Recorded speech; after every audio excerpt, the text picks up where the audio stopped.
Olá, o meu nome é Thiago e hoje eu vou estar fazendo uma apresentação do tema recursos naturais.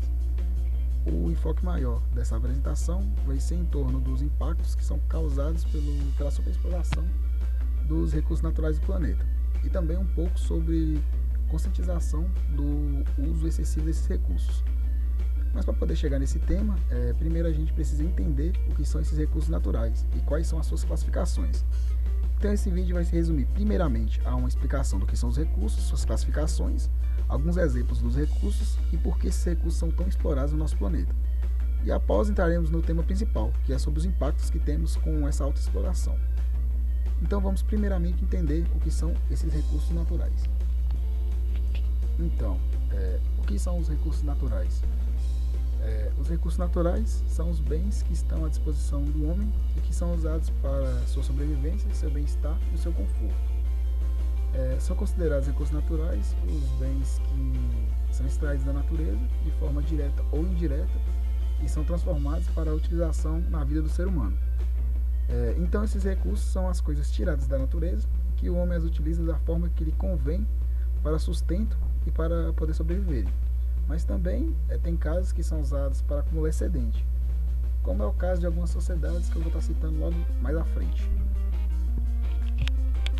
Sendo assim, então os recursos naturais eles são definidos como tudo aquilo que é necessário para o homem e que está disponível para ele na natureza. Esses recursos naturais eles possuem algumas classificações,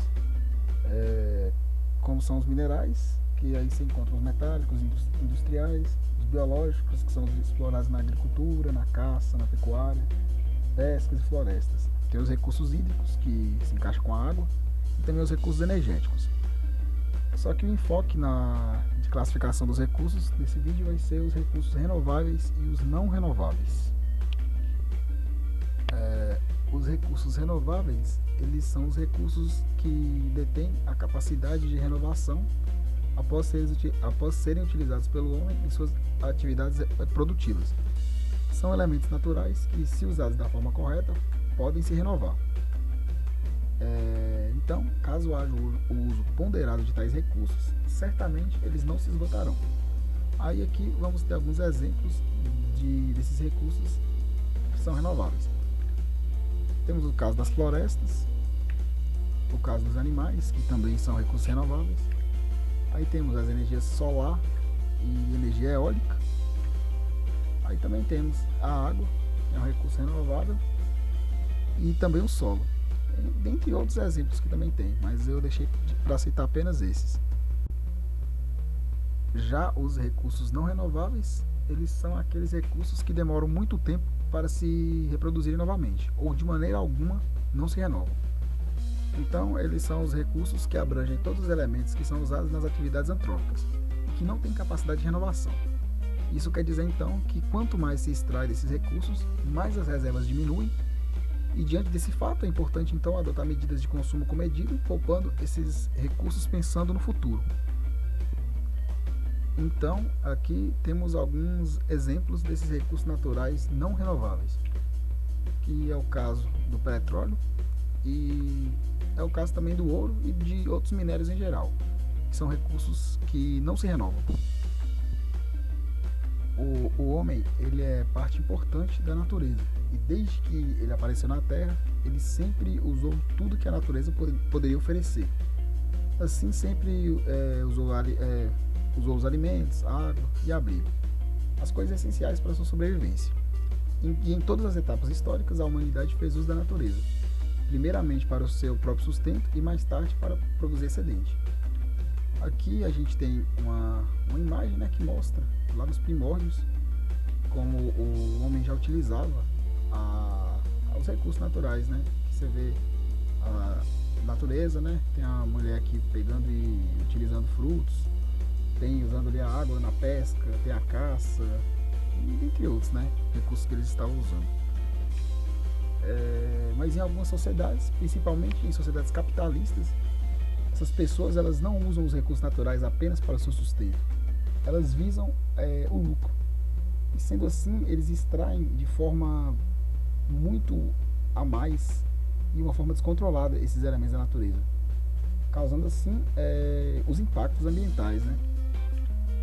Aqui a gente tem uma chargezinha que mostra, né, a utilização e como isso impacta, né? Aí tem aqui o cara falando pro outro, é a construção civil. E aí tem os moradores, né, vendo a destruição que causou. Aí ele fala, é a destruição civil. Ele retrata bem, né, como é que eles só focam em fazer as coisas deles e não importam com destruição, com os impactos que esse uso vai acabar causando na sociedade em geral. Então, agora a gente entra na questão do que é o impacto ambiental. Os impactos ambientais podem ser definidos como alterações no meio ambiente provocadas pelo homem e suas atividades. Então, qualquer atividade que o homem exerça no meio ambiente provocará um impacto ambiental. Esse impacto, no entanto, pode ser positivo ou não. E, infelizmente, na grande maioria das vezes, os impactos são negativos, acarretando degradação e poluição do ambiente. Os impactos positivos, como também foi citado, a eles, né? E vale destacar que os impactos ambientais positivos, apesar de ocorrerem em menor quantidade, eles também acontecem. Então, ao construirmos uma área de proteção ambiental, recuperamos áreas degradadas, quando limpamos lagos e promovemos campanhas de plantio de mudas, estamos causando impacto no meio ambiente. Essas medidas, no entanto, provocam modificações e alteram a qualidade de vida dos humanos e de outros seres de uma maneira positiva. Já os impactos negativos no meio ambiente estão diretamente relacionados com o aumento crescente das áreas urbanas, o aumento de veículos automotivos, o consumo exagerado de bens materiais, a produção constante de lixo e principalmente pelo uso irresponsável dos recursos naturais e sua superexploração.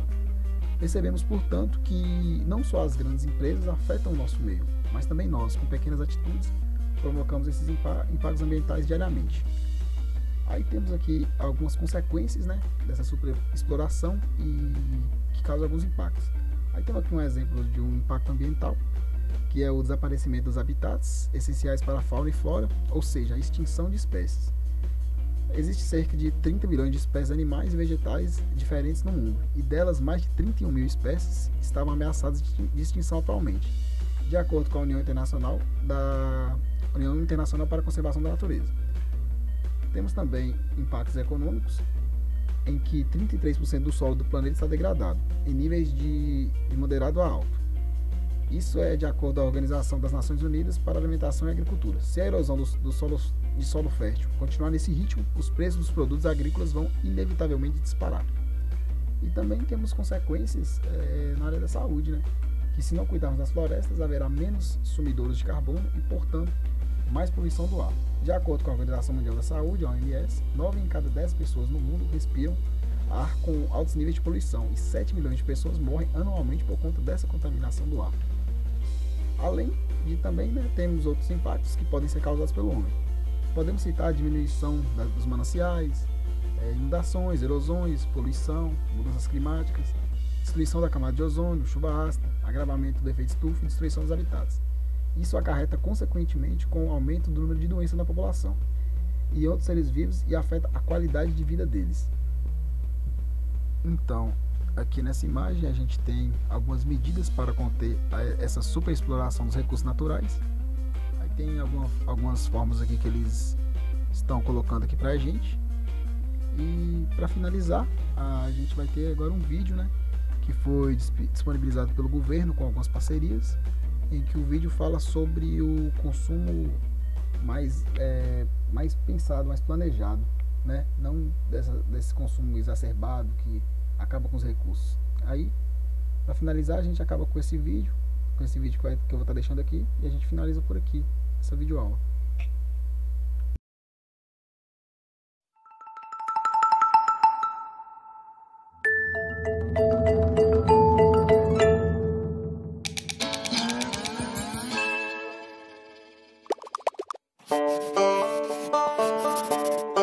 Hoje, somos mais de 7 bilhões de pessoas vivendo na Terra. E para viver, precisamos de água, alimento, abrigo, cuidados com a saúde, educação, energia, roupas e mais roupas, sapatos, tênis da última moda, eletrodomésticos, mais eletrodomésticos, celulares cada vez mais incríveis. Mas espera aí, será que precisamos mesmo disso tudo? De algumas coisas, sim, mas da forma como vivemos hoje, nos acostumamos a comprar muito mais do que precisamos. Porque o nosso amigo tem um modelo mais bacana, ou porque acreditamos numa propaganda, ou ainda para levantar o astral. Enfim, comprar mais do que precisamos virou um hábito. Passamos a ser chamados de consumidores e vivemos na época da sociedade de consumo. A sociedade de consumo é como uma máquina gigantesca. Para funcionar, usa recursos naturais para produzir coisas para serem consumidas e logo substituídas por outras coisas que, para serem produzidas, precisam de mais recursos naturais. Bom, e para essa máquina trabalhar cada vez mais rápido, é preciso que os produtos sejam usados e descartados constantemente. Mas a palavra consumir pode também significar destruir. Para manter essa máquina sempre calibrada, estamos esgotando os recursos naturais e gerando uma descomunal quantidade de lixo. Só que os recursos naturais são finitos e, se utilizados à exaustão, podem acabar. Hoje, para manter o padrão de consumo médio do brasileiro, precisamos dos recursos de 1,5 planeta. É urgente diminuir nossa pegada ecológica, que é a forma como medimos o tamanho do impacto de tudo que consumimos. Uma forma de mudança é colocar em prática os 5 R's: repensar, recusar, reduzir, reutilizar e reciclar. Repensar nossos hábitos. O que podemos fazer para diminuir o impacto do consumo? Quando paramos para pensar e não agimos por impulso, fazemos escolhas mais conscientes. Recusar. Temos o poder de recusar produtos que causam impactos sociais ou ambientais negativos. Antes de comprar um produto, devemos nos certificar de onde ele vem e como foi produzido. Reduzir o consumo. Antes de comprar alguma coisa, vamos perguntar: eu preciso mesmo disso? Reutilizar coisas que iriam para o lixo. Reciclar o que usamos. Para isso, é preciso separar os resíduos e descartá-los no lugar correto. Precisamos nos responsabilizar por nossas atitudes no dia a dia. É muito importante que a gente pratique os 5 R's, que são os novos hábitos do consumo responsável. Vamos mobilizar a família, os amigos, toda a nossa comunidade para criarmos soluções e inventarmos novos jeitos de agir, compartilhar e habitar nosso planeta de uma forma mais saudável. Recicle seus hábitos e mude suas atitudes.